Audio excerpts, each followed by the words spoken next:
And just to kind of quickly go through what the central limit theorem is. Are you guys okay if I go like 5 minutes over? Okay, yeah. So we'll save this activity for maybe next time. Central limit theorem. I told you my my numbers are never, my time is never right. Going off the central limit theorem, we can basically sample, we can think of like, what if we sampled over and over again? What if we did many, many different kinds of samples? So you can see here is that I have basically the same code as before.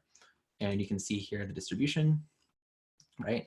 And let's say it's like, well, okay, let's do 100 samples like this. Like, okay, we saw the mean was about 28.7, but what are the chances of us actually seeing this? Well, what we can do is actually repeat the sample. Pretend we did many, many random samples. And in fact, I do it about 1,000 times. And say, okay, what if I plot what is the mean? What would we have guessed if we did these different samples? And I run this guy. Ooh, pretty, right?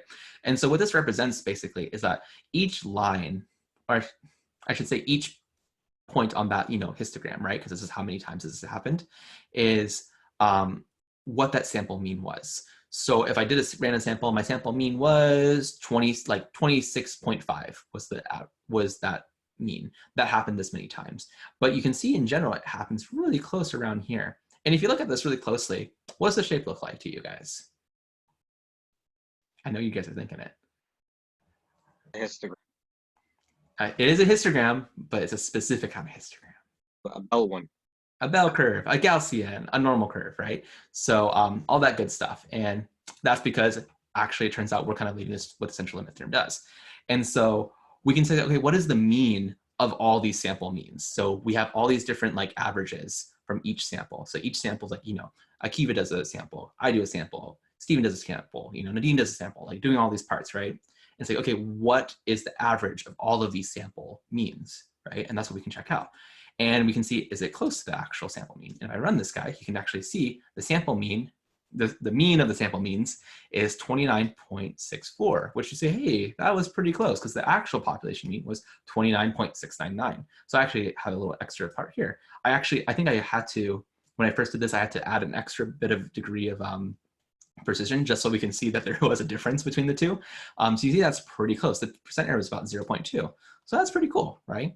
And so that's actually one thing that's the central limit theorem actually does is, hey, if you take a sample mean of, if you take the mean of the sample means, you will always get, if you take the sample means, you will always get a normal distribution. And this is what's really cool about this, is that it doesn't matter if this distribution was normal to begin with. So you can see here from the Titanic stuff, it's kind of normal, but it's a little off. Doesn't matter what kind of distribution you have, as long as you can take the mean, you pretty much every time can show that you can build up a normal distribution by taking the means of the samples. And that means that we can say, hey, if we know we can build this normal distribution from here, the central limit theorem says, hey, like I can basically, the central limit theorem goes, hey, you like normal distributions? I'll get you a normal distribution. And with that information now, we can actually pull information about saying, hey, like we can learn something about this population. So this is actually like one of the things, like to be honest, like will you probably use central limit theorem? Yeah, probably not. Like honestly, when you're doing the statistical testing, but the CLT is basically the thing that holds up all of hypothesis testing and inferential statistics. It's like, hey, we can get something into a normal distribution. If we can get into a normal distribution, we can do all this really cool math, right? And we can figure out what the standard deviation is and what the sigma is supposed to be. And this is actually the basis of why we can do something like a t-test, a z-test of hypothesis testing.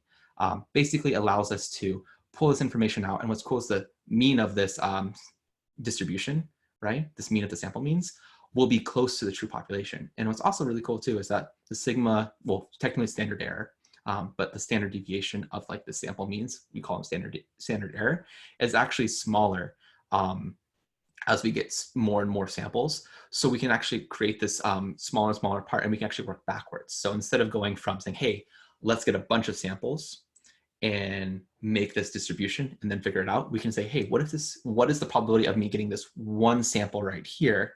What is the likelihood essentially of me finding the true population? And that's what confidence intervals will do, and hypothesis testing will kind of lead us into. Cool. Yeah, so anyway, CLT is a big hero of just like allowing us to do a bunch of stuff.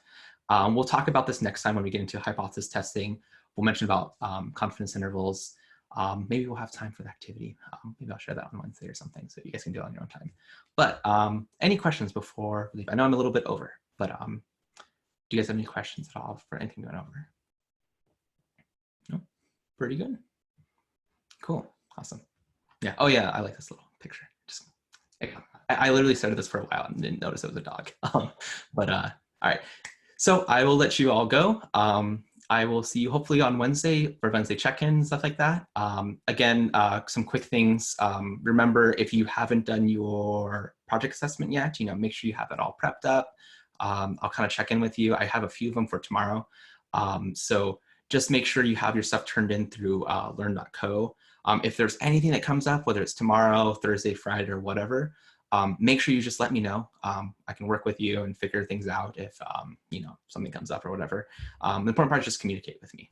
Okay, cool. And for the rest of you all, yeah, I'll hope to see you guys tomorrow.